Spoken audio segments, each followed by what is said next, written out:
MP board के class 12th के सभी विद्यार्थी, अब आप बिल्कुल चिंता मत करिए। आपसे मैंने वादा किया है कि आपको 80 में से 80 नंबर की पूरी तैयारी में कराऊंगा। तो बिना किसी देरी के वीडियो को स्टार्ट करेंगे। पूरा कंप्लीट सॉल्यूशन देने वाला हूं। आकाश में वो कौन उड़ रहे हैं, ठीक है। तो पहला ऑप्शन का जाएगा, आकाश में उड़ रहे हैं बुगले। उर्दू एवं फारसी छंद शैली कहलाती है रुबाई।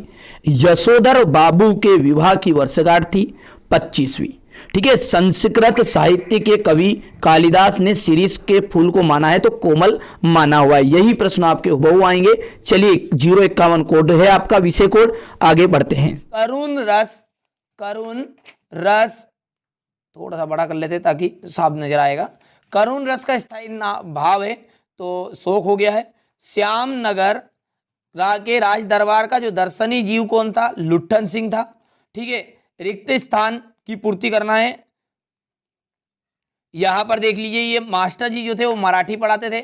सरकारी कामकाज की जो भाषा है वो राजभाषा नाम उसे दिया गया है।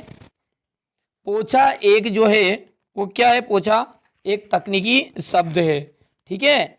चलिए, विशेषीकृत रिपोर्टिंग करने वाले रिपोर्टर को विशेष संवाददाता नाम दिया जाता है। ऐसे शब्द जो क्षेत्र विशेष में बोले जाते हैं उन्हें क्षेत्रीय शब्द कहते हैं। हरिवंश राय बच्चन की जो प्रथम कृति है वो कहानी संग्रह। संक्षेपण का सामान्य अर्थ है संक्षेप में कहना। चलिए, चुंबक का जो जादू है उसका मिलान आप करिएगा लोहे से, ठीक है।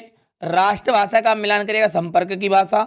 झिलमिल देह नील जल में, ठीक है। भक्तिन जो अंदर बाहर, सॉरी अंदर बाहर हो गया शब्द युग्म। और भक्तिन जो का वास्तविक नाम था लक्ष्मीन। कविता का पहला उपकरण, ठीक है, शब्द होता है। चलिए, इसके बाद एक वाक्य में उत्तर देख लीजिए। यहां से बढ़िया से स्क्रीनशॉट ले लीजिएगा। पहले ही पूरे उत्तर एक वाक्य में उत्तर मैंने लिख लिए ताकि आपको कम समय में पूरा पेपर मिल जाए। चलिए, तो आगे बढ़ते हैं। यहां से सत्य सत्य है। एकांकी जो है दृश्य काव्य का रूप है, सत्य हो गया है। डॉक्टर भीमराव अंबेडकर जाति प्रथा के समर्थक में थे, असत्य बात है। निरक्षरों के लिए मुद्रित माध्यम बहुत ही उपयोगी होती है, असत्य है। भगत जी का जो चूरन था वो हाथों हाथ बिक जाता था, बिल्कुल सत्य है। और पांचवा सत्य रहेगा और छठा सत्य रहने वाला है। रीति काल को श्रृंगार काल क्यों कहा जाता है? नई कविता की कोई दो विशेषताएं बतानी है। शीतल वाणी में आग के होने का क्या अभिप्राय है? निबंध को गद्य की कसौटी क्यों कहते हैं? जीवनी और आत्मकथा में कोई दो अंतर बताने हैं। यही प्रश्न हुबहू, यही प्रश्न 2 मार्च के दिन आपको देखने को मिलेंगे। पूरी 100% गारंटी। आपको किसी को 1 रुपया शुल्क नहीं देना है। ध्यान से सुन लीजिएगा। पेपर के नाम पर बहुत सारे लोग आपको लूट लेंगे, पैसे मांगेंगे, ठीक है। मैं आपको एकदम फ्री सारी चीजें उपलब्ध कराऊंगा, बिल्कुल चिंता नहीं करनी है आपको, ठीक है भैया। चलिए, ये क्वेश्चन नंबर 10 है। इसके बाद में यहां से देखिए, ये question number 11, question number 12, question number 13, ठीक है। 14 है, 15, 16 और 17, 18,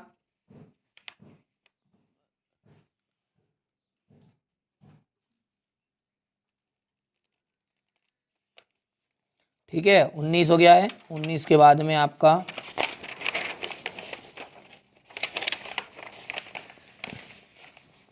ये आपका 19 के बाद में 20, 21, ठीक है। अब देखिए क्वेश्चन नंबर जो 22 है, इसमें दिया गया सचिव माध्यमिक शिक्षा मंडल मध्य प्रदेश भोपाल को अंक सूची अथवा प्रमाण पत्र की दूसरी प्रतिलिपि यानी फोटोकॉपी मंगाना। आपकी जो गुम हो गई है या कहीं भी चीज़ हो गई तो वो आपको दूसरी मंगवानी है। अपने पिताजी को एक पत्र लिखना जिसमें परीक्षा की तैयारी के विषय में आपको जानकारी देनी है, ठीक है। क्वेश्चन नंबर 23 में आपको, ठीक है, निबंध दिया गया है। तो ये टोटल 23 प्रश्न आएंगे और 23 ही प्रश्न मैंने आपको बता दिए, ठीक है। चलिए देखिए, एक महत्वपूर्ण बात मैं आपको बता रहा हूँ। देखिए, हम क्लास 12th की पेपर एक बार देने वाले हैं, मतलब आप और मैं बात बराबर ही है, ठीक है। आपके लिए मेहनत कर रहे हैं तो आप जो पेपर जीवन में एक ही बार 12th का पेपर देने जा रहे हैं, ठीक है। मैं चाह रहा हूं कि इसमें आप अच्छे अंक प्राप्त करें और इसी तरह के मैंने 4 पेपर उपलब्ध कराए हैं। इसका ये दूसरा पेपर है, ठीक है। 1, 2, दूसरा पेपर है, तीसरा और चौथा डिस्क्रिप्शन में लिंक मिल जाएगा, प्ले लिस्ट में जाकर आप देख सकते हैं। तो जो बच्चे को देखिए, ये जो स्कूल से मिले हुए वो नहीं है, ध्यान से समझ लीजिएगा। बहुत सारे बच्चे जो अभ्यास प्रश्न पत्र दिए थे ना स्कूल से, उन्हीं को रियल मान रहे हैं। रियल नहीं है भैया वो, ठीक है, रियल ये चीज है, ठीक है। जो बच्चे को मुझ पर भरोसा है, अच्छे से नंबर प्राप्त करना चाहते हैं, तो बताई जा रही जानकारी को से आप संतुष्ट रहिए और यही पेपर में आने वाला, चाहे आप पेपर से आने के बाद में मिलान कर सकते हैं।